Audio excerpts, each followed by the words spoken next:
What if having a small family provided a fair start for all children and also protected our planet? I'm a 23-year-old woman living in the San Francisco Bay Area, and I'm choosing not to have biological kids. I'm choosing to adopt.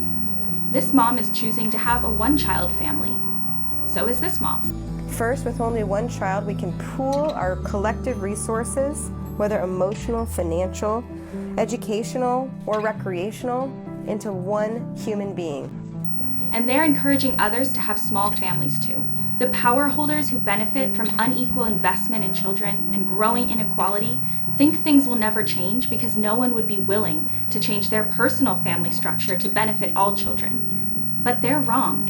In the past few years, more and more people have chosen to live child-free or to have fewer children than previously planned in response to human-caused global warming. Prominent figures chimed in too, like U.S. Representative Alexandra Ocasio-Cortez, who said in a live stream, "It's basically scientific consensus that the lives of our children are going to be very difficult, and it does lead young people to have a legitimate question. Is it still okay to have children?" And that was before the pandemic hit. A 2020 survey conducted by the Guttmacher Institute found that 34% of U.S. women have either delayed their plans to have children or reduced the number of children that they plan to have in response to the COVID-19 pandemic. But low-income women and women of color were much more likely than wealthy or white women to choose a smaller family, and that's not right.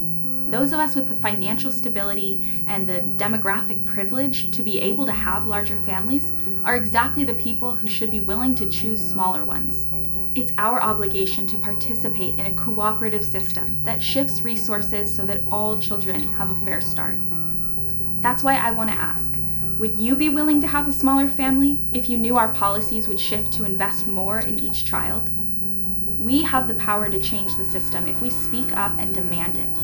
President Biden has put forth a massive child care and tax proposal to help keep child care centers open and provide tax relief on the cost of having kids. There's just one problem. It's not going to even the playing field for children from all families across the board. It's not going to address the wealth gap between Black and white families in the United States. But if Biden were to cut benefits to the wealthiest families who don't need the funding and put those savings towards early childhood investments, then we could move towards a system that gives all kids a fair start in life. Sign up to join the Fair Start movement.